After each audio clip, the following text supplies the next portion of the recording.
request Professor Ramaratnam to give his presidential address and speak about the masculinity, femininity exchange in Tantra Parampara.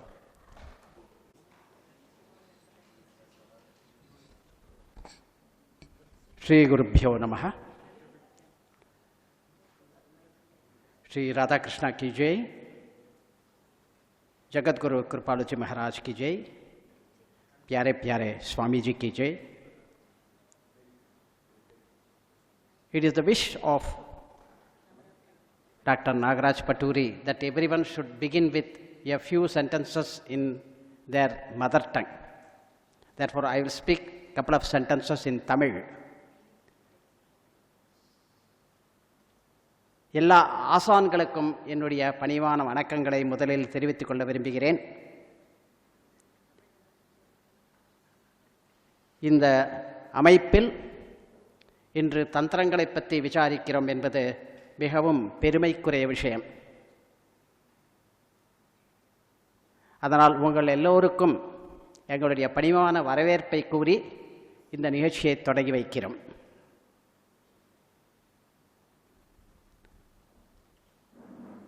Respected Sri Nagaraj Paturi sir, and our great scholars who are assembled here, it is my proud privilege to render the presidential address on this wonderful occasion. Sir, with your permission, I will speak about our institution for a couple of minutes and then proceed with my own topic. We welcome you all to our Jagadguru Kripalu University. It is one of the unique universities because we are going to emphasize on spirituality coupled with the usual education, secular education plus some spiritual education. By the word spirituality itself, people get agitated. I don't know why. Spiritual does not mean any sectarian philosophy. As Swami Vivekananda would say, spirituality consists of only two things: fearlessness and concern for fellow human beings. So these are the only two things. Spirituality is also secular. Spirituality, that doesn't mean some sectarian idea. So this kind of spiritual education we want to couple with the usual education that is imparted in all university. That is the uniqueness of our university. In other words, when we say business studies, we will also have business ethics as one of the modules. If it is medicine, there will be medical ethics as one of the components. So likewise, in every study, we want to add a component of appropriate spiritual education. That is going to be the hallmark of this particular university for that matter. This university is named after Jagadguru Kripaluji Maharaj, who is one of the greatest spiritual personalities of 20th and 21st century. He uplifted the society at large through his wonderful kirtans and thought-provoking lectures. His concept is bhakti, bhakti and bhakti. He has written numerous books, the most important among them being Prema Rasa Siddhanta. He has established spiritual centers in several areas in Mangad, in Vrindavan. The Prem Mandir of Vrindavan is world famous now. Barsana and other places. His chief disciple is Swami Mukundanandaji, who is the president of our university. He is a very powerful speaker in both Hindi and English. He spends about 7 months in the United States because there is a lot of awareness. He is wanted everywhere. From coast to coast, he travels and renders thought-provoking lectures. We have a couple of centers in Dallas and San Jose, and maybe some more are coming up.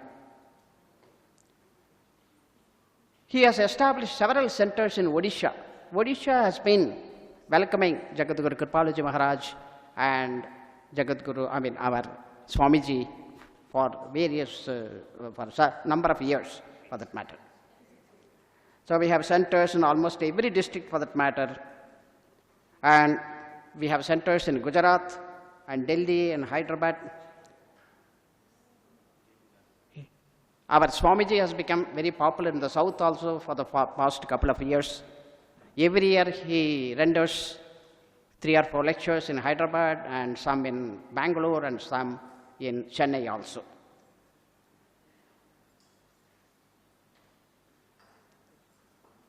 Swamiji's idea is to establish centers of excellence here in our university on Vedic studies, spiritual studies, yoga and naturopathy and several other areas which are very useful to the society for that matter.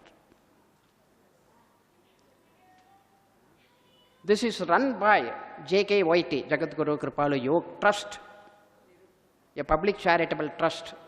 So it is not run by any business magnates, but humble,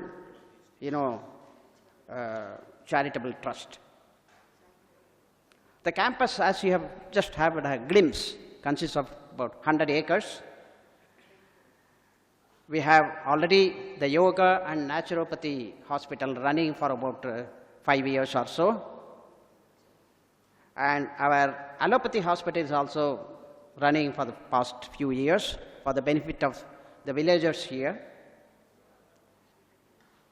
We have our skill center, about which already a pamphlet has been given to you. So the skill center is focusing on the agri products, food products, chapel making, apparel making, and many other areas for that matter.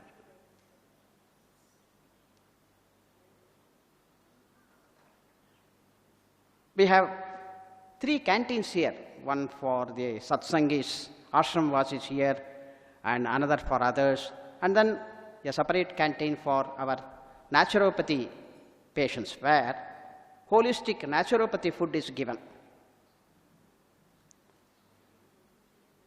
We also have a small Mukund Mart, where you get some of the day-to-day things that are needed for day-to-day activity. They are available here. If you want to buy something, you can, during your spare time, you can go and get them. We are still at the infant stage. You would have seen that our buildings are just coming up. The tall buildings, 10-story girls' hostel and another boys' hostel. And our main center, administrative building, is almost complete. And few other structures are coming up. Our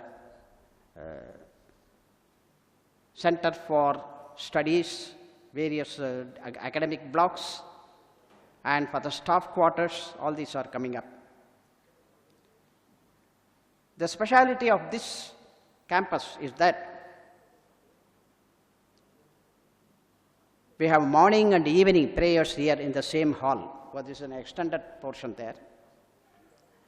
And we celebrate great festivals like Krishna Jayanti on a grand scale. Our volunteers are trained in many areas by our Swamiji. So there will be shibirs, almost 3 or 4 shibirs conducted by our Swamiji every year. It will run for 5 days. It will attract huge crowd, about 1,500 people assembled every year to listen to Swamiji.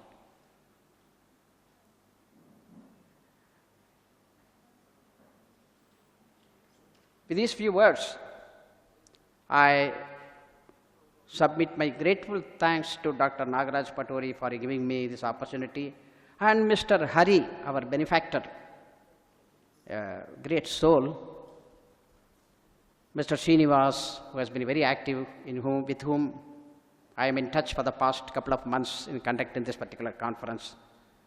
And it is a great pleasure to welcome you all to our campus, all the delegates for that matter.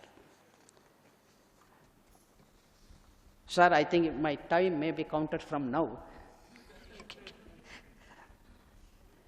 My topic is interchange of masculinity and femininity in the Tantra text. Although in this paper I am expected to restrict myself to the Tantra texts, I may also provide a few instances of Tantra practices as well. Although from the modern perspective, it may be unfair to define certain qualities as masculine or feminine,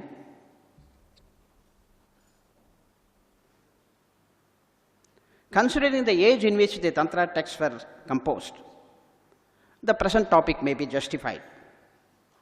At a time when it was largely male-dominated society, the Tantra texts came out boldly with ideas and practices that pertain to gender equality.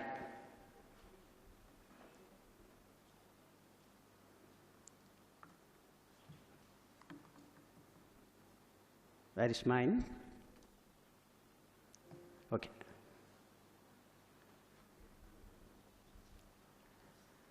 In support of this, I refer to two documents. The first one is by Judith Torzak in his article, Women in Early Shakta Tantras.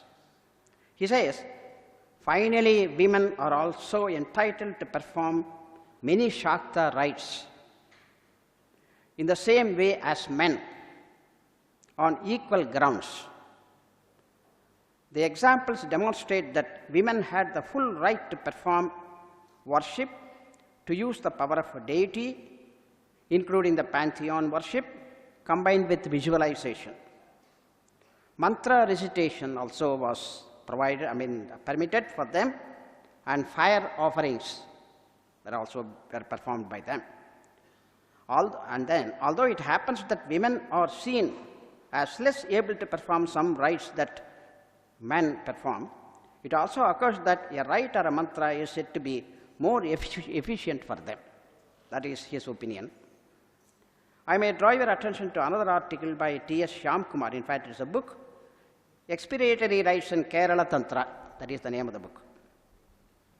He says, in one of the chapters, in the early Shakta Tantrism, women have more powerful position equal to that of men.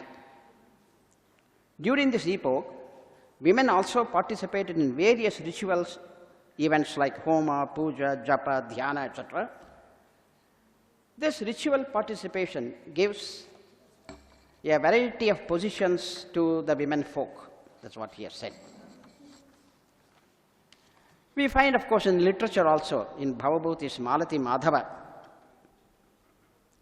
that women practitioners had the same right as the men. The tantric treatises, Tantra Sadbhava, etc., they considered that women are equal to men in various rituals. In Shakta Tantras generally, women also attended and participated in various rituals like Sri Chakra Puja and various homas, and continues even to the present day for that matter.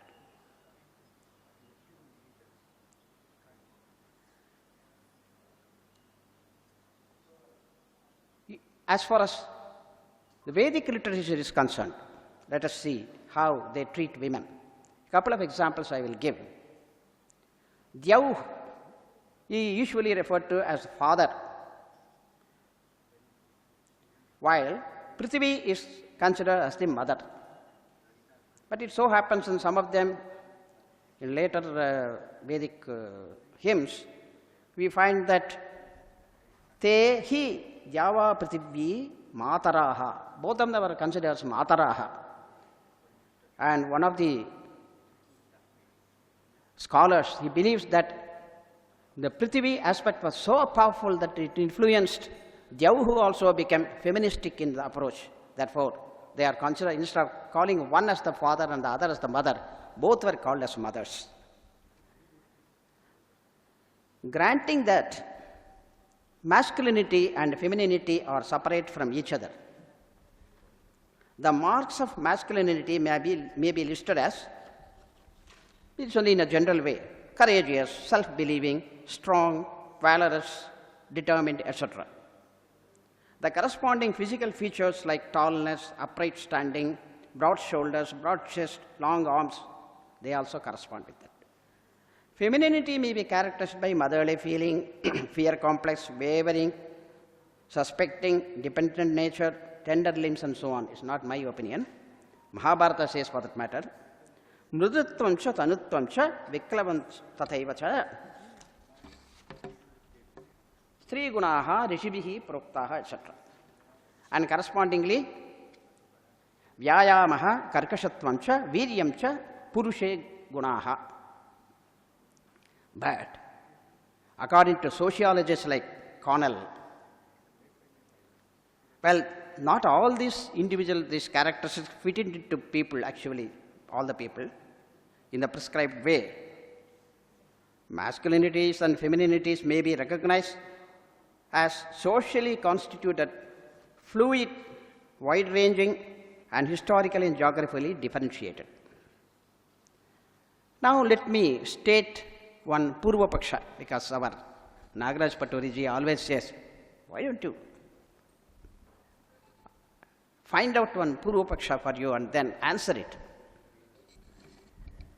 So coming to the Tantra, there are a lot of opportunities, because a lot of criticism against Tantra in some of the, particularly in the Western society. Some of them very, very negative. I may quote just one in particular site, ommantrayoga.com. It says, let us be clear, Tantra didn't pop up in vacuum. It evolved within the culture that was deeply heteronormative, and although many of its tenets go against the mainstream Hindu conventions. This is where I find my Purva Paksha. Other things are all right.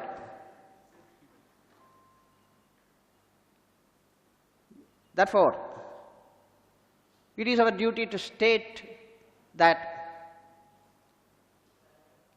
after all, the Tantra is not against the mainstream Hindu conventions. So that is where my Siddhartha starts. As for the masculine power of women, I quote one or two examples from the Rig Veda also. Utatva stri shashiyasi pumso bhavati vasyasi adevatrad aradhasaha. There is a mantra from the Rig Veda. The meaning is, shashiyasi, though a feminine personality, is more powerful than man, who reverences not the gods, not bestows wealth.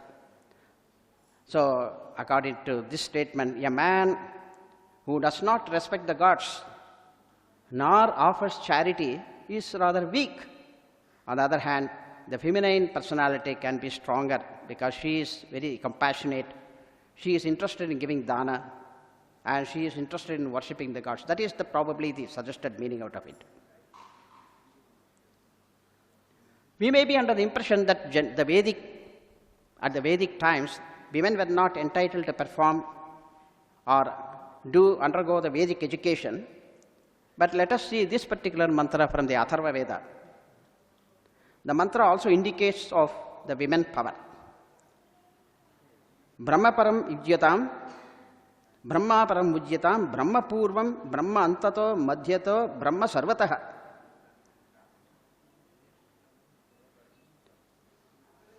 Shivasyona patiloke viraja. So it is actually a mantra in the, I'm not able to operate. Yeah. Okay. Yes, correct. Yeah, okay. So it is a mantra that is dedicated to a bride. It says, "O bride," when she is entering her husband's house, "may the knowledge of the Vedas be in front of you, behind you, in your center, and in your end. May your conduct, your life, after attaining the knowledge of the Vedas, flourish. May you be benevolent, the harbinger of good fortune and health, and live in great dignity, and indeed be illuminated in your husband's home." So, she is all powerful with the Vedas. In front there is Veda for her, in behind there is Veda protecting her. So unless she is entitled to Vedic education, this statement would not have taken place. And the wife is all-powerful queen of the house. Says another mantra, says, when a woman is invited to a family through marriage, she enters like the river entering the sea. Sindhu river, Sindhum Nadinam Samrajyam, etc. Like the Nadis entering the Sindhu ocean. So, she is all powerful. She enters the house like the rivers entering the ocean, and she can rule over her husband. She becomes the queen of the household, and also she dominates the other members of the house also. In the Mahabharata, Bhishma explains to Yudhishthira before his death, "O ruler of the earth, the lineage in which the daughters and daughter-in-laws are saddened by ill treatment, that lineage is destroyed." Therefore, the emphasis is on treating the women properly, with respect. When out of their grief, if these women curse the households, such households lose their charm, prosperity and happiness. Now let us turn to the well-known Mahanarayana Upanishad and the famous Durga mantra. Tvam agnivarnam tapasa jvalantim vairochanim karma pareshu jushtaam durgam deviham sharanamaham prabhadye sutarasitarase namaha. I take refuge in her, goddess Durga, who with luster is like Agni, radiant in all aspects. She is the power belonging to the Supreme, and she manifests herself manifoldly. She is the power in actions, rendering the results effective. You are skilled in saving us. You take across the difficulties as well. Salutations to you. Similarly, in the Skanda Purana, we have references that bring out women power in glorious terms. There was a demon called Durga only, not Durga. Since his atrocities became unbearable, the gods appealed to Mother Shakti, the consort of Lord Shiva. A terrible fight ensues between the demons and the mother, and ultimately the mother uses her powerful weapons and then strikes down this demon called Durga, and she herself declares, "From today onwards, you call me Durga, since I have conquered Durga." So all these evidences go to prove the supremacy of the woman power and also the transference of masculine qualities like warlike stature and all that to women in Vedic and Purana literature. Similar ideas are set forth in the Tantra literature also. That is where this paper is about. For example, we know very well Devi Mahatmya, where the Devi exhibits masculine qualities. The warlike goddess is picturized with several weapons like sword, the trident, and all in her hand. She fights a war with the demon Mahisha and Shumbha and Nishumbha, Raktabija and Bhandasura, and annihilates them.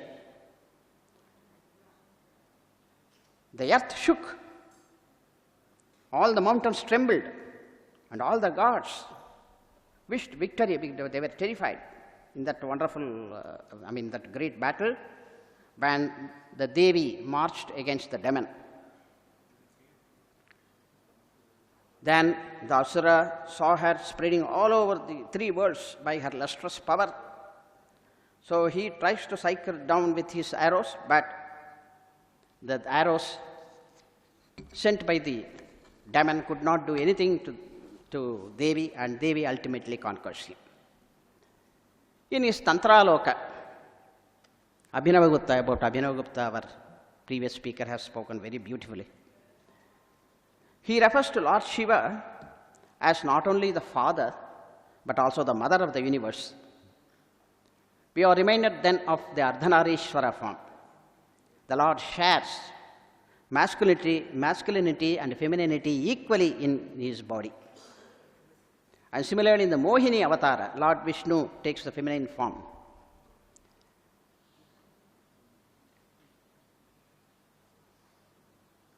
We cannot but quote just one shloka from Shankaracharya's Ardhanarishvara Stotra. Champeya Gaurardha Sharirakayai Karpura Gaurardha Sharirakaya Dhammillakayai cha Jatadharaya Namah Shivayai cha Namah Shivaya. So I bowed to the form where half of the form of the goddess Parvati was with the complexion of the champaka flowers, and the other half of Lord Shiva is present with a complexion like that of camphor, white. The form where the half of the head of Parvati is braided beautifully with a hairstyle, while the other half of Lord Shiva is having the matted hair, the usual matted hair. I bow down to Goddess Parvati and Lord Shiva in the form of Ardhanarishvara, of course, that is it. Interestingly enough, corresponding to the Ardhanarishvara Stotra, we also have Ardhanarishvari Stotra, or rather the Ardhanarishvari Ashtotra Sahasranama Stotra, which finds its source in the Skanda Purana. I may quote just one or two verses. Shivardhangi Gauri Shivardhango. She is having Shiva as Ardha, half of her body, and he is having Shiva, referring to Goddess Parvati, as his part of his body. Bhairavi, he is Kala Bhairavaha. And Simhavaha, Prisharudaha. She is riding on a Simha lion, and he is Prisharudaha on the bull. Shyamabha, Spatika Prabha.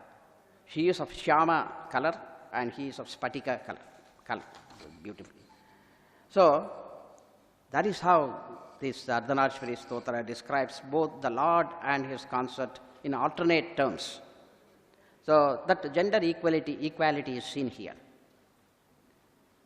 We also see glimpses of gender equality in the Uma Maheshwara Stotra of Sri Shankaracharya. Namashivabhyam Navayavanabhyam Paraspara Slishta Vapurdharabhyam Nagendra Kanya Vrishaketanabhyam Namo Namah Shankara Parvatibhyam, well-known shloka.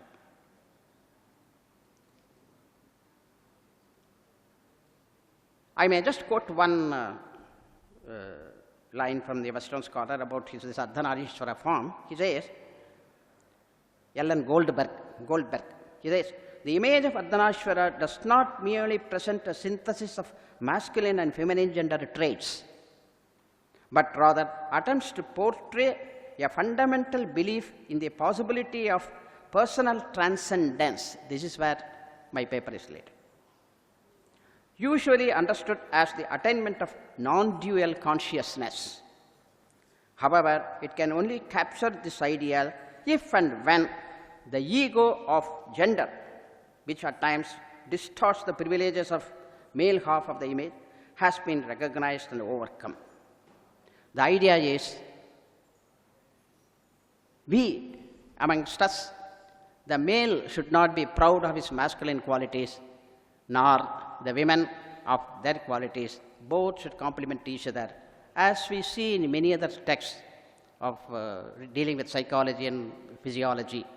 In every male person there is some feminine qualities, and every lady there is some amount of masculine qualities. It is just complementary or supplementary to each other.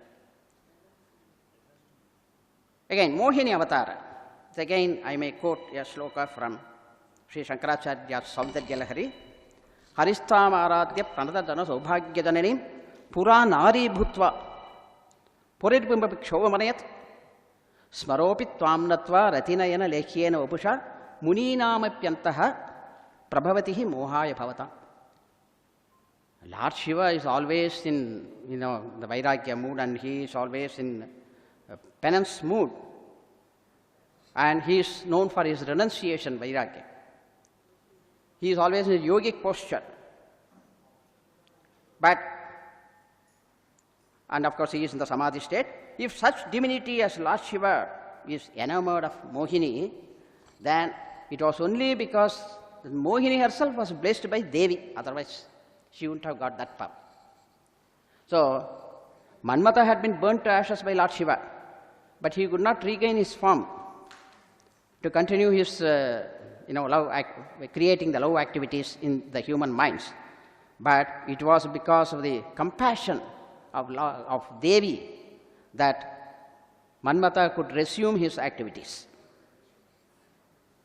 The Vamakeshwara Tantra confirms this particular idea.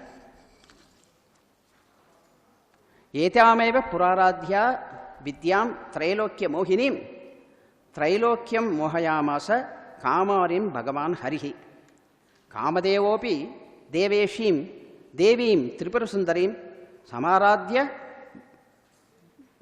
abhavat loke sarva saubhagya sundaraha. Similarly, in the Brahma Vaivarta Purana, Lord Krishna gave his left side to the body of Radha. That is what. And then in Devi Bhagavatam we have Mamaiva Paurusham Rupam Gopika Jana Mohanam Kadashit Lalita Devi Dhrita Sri Krishna Vigraha. So, that combination of masculinity and femininity is also seen in Krishna Radha concept. We have referred to Mohini, and in this context I may say that Mohini is one of the 64 Matru Devatas that is worshipped during Avarana Puja. It is well known. And a very simple mantra I recited with reference to Mohini, Om Mohinyai Namaha, that's all.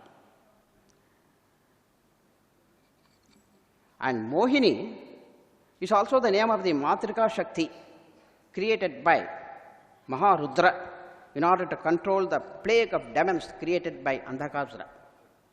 Accordingly, you know, when these asuras were killed, blood oozed out, and he requested, the Lord himself requested the Matrika Shaktis to drink this blood and clear the entire space.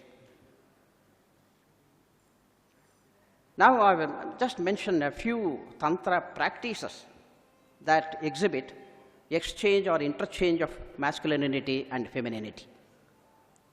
While women did not have much of a role in the Vedic ritual, the Tantra offered major role for them. That is, of course, only from the Middle Ages. The earlier ages, the women also were performing rites, as we see.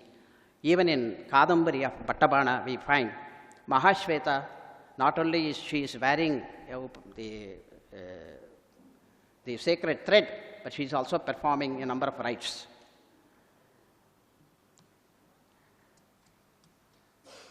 The Tantra texts speak of yoginis.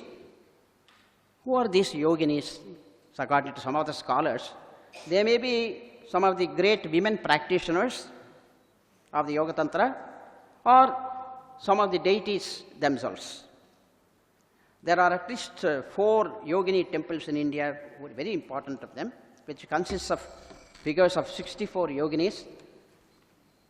This conference is also academic, and also it is meant for Tirtha Yatra. Our Odisha can be proud of a temple of 64 yoginis that is very near Bhubaneswar. So I request all of you not to miss that opportunity of visiting that 64 yoginis, very enchanting.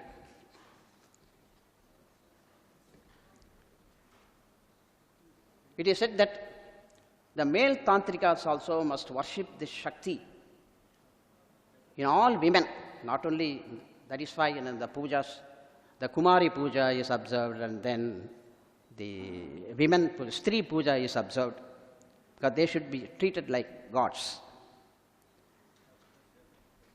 For the ancient period, of course, in many tantras also these ideas are set forth, as for example in Brahma Yamala Tantra. 3 roles for women are emphasized. One is, she is Shakti, and therefore she is heroic. She is educated in tantric teachings. She is loyal to her guru, and she is capable of yogic detachment and ascetic practices. Second role is as yogini, literally the female practitioner of refers to a particular discipline. And the third role is sadhaki, female practitioner of spiritual path. maybe in that there is less of ritual practices, but more of, spiritual practices. She is initiated into a particular lineage and gets a new name depending upon the Shakti that is given to her. For example, it's maybe Adi Shakti derived from that. And she is into the tantric practices and observances. Now, some of these rituals that are prescribed continued in the main Shakta religion. Yes. As I said, the Kumari Puja and Stri Puja and all these things. I may draw your attention to one interesting aspect, that is about Vancha Kalpalata Ganapati. If we want to see femininity in Ganapati, then we must turn to that Vancha Kalpalata Ganapati. Sir, that slide. Slide number 10 and 11. 10 particularly. So in the Vancha Kalpalata worship, the mother goddess enters into the form of Ganapati and fulfills the desires of the bhaktas.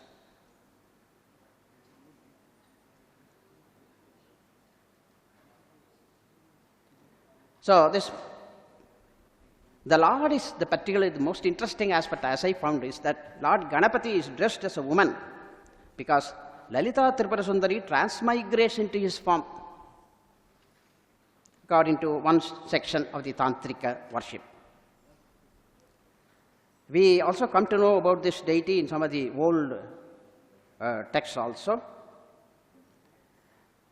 Here, the mantra that is dedicated to Vancha Kalpalata Ganapati is supposed to be very, very secret. 2 minutes. It combines within itself the forces of both Shiva and Shakti. The lower part of the body of Ganesha is in the female Shakti form, that is Lalitambika. The upper part of the body is dedicated to Mahashiva. That means combination of both Shiva and Shakti. Vancha Kalpalata Ganapati is endowed with 12 hands, not 4 hands, 12 hands. The uppermost 2 hands represent the power of Vishnu, Sudarshana Chakra, and the love of the lotus of Lakshmi. Because Vishnu sustains all beings of the universe, and Lakshmi Devi is known for her compassion, and therefore they are combined here.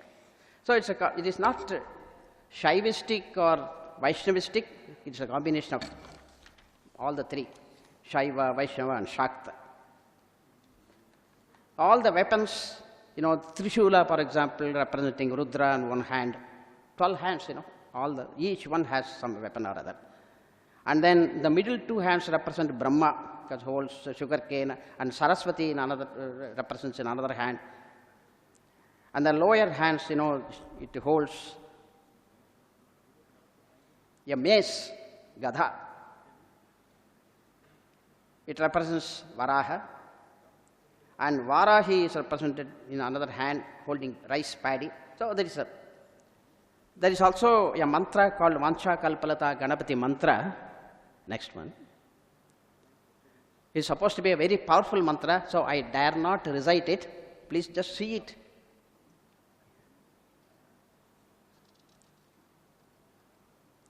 The deities represented in the mantra, number of deities are represented in this mantra.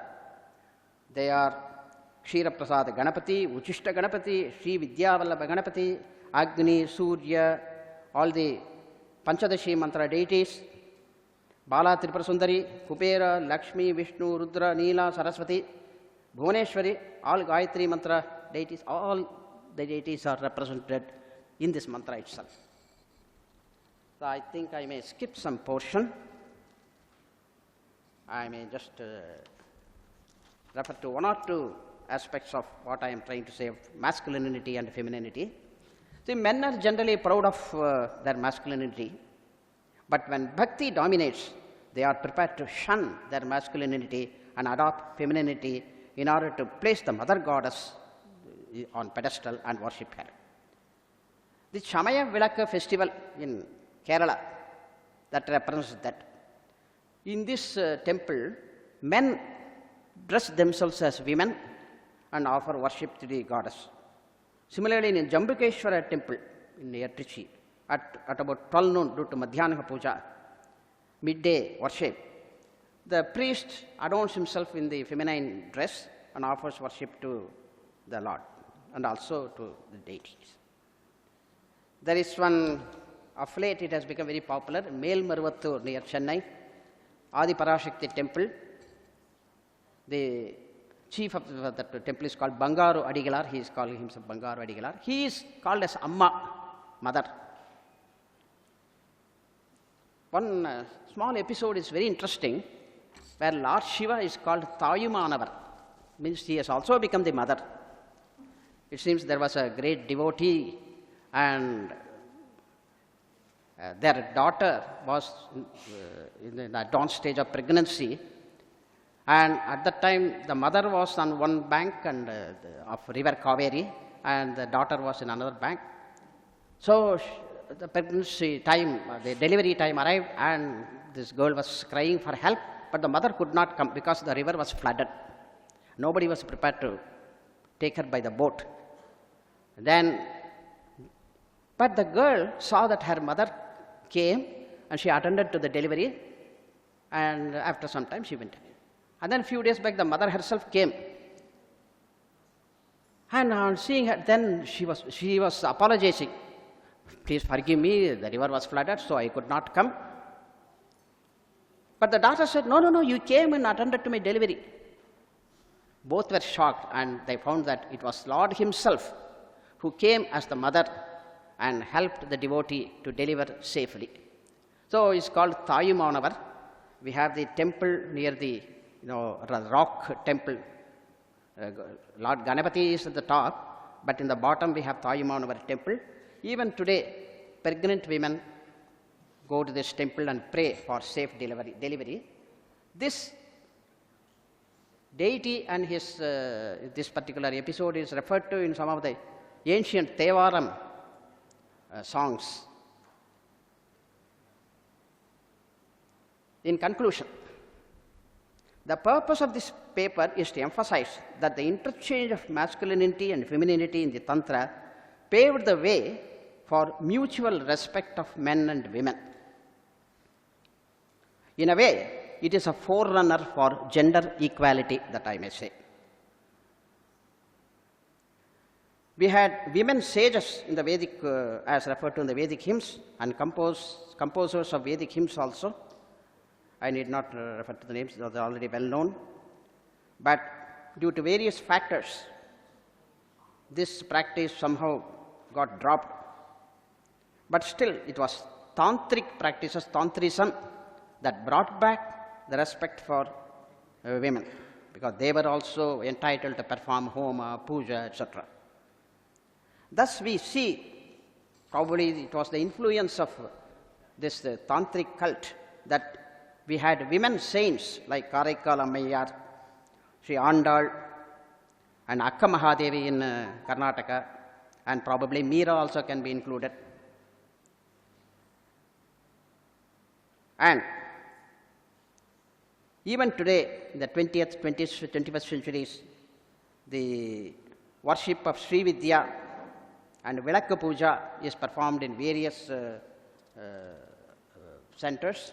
Mariamman worship, for that matter, or Santoshima worship, and all these things have awakened the minds of women, for example. So we also even have, God women like personalities like Anandamayi Ma or Amritanandamayi in the recent times. These are all I attribute to the prevalence of the Devi worship and the Tantra worship, for that matter, which is performed even today, where women are entitled to perform all the pujas, homas. Thank you very much for this opportunity.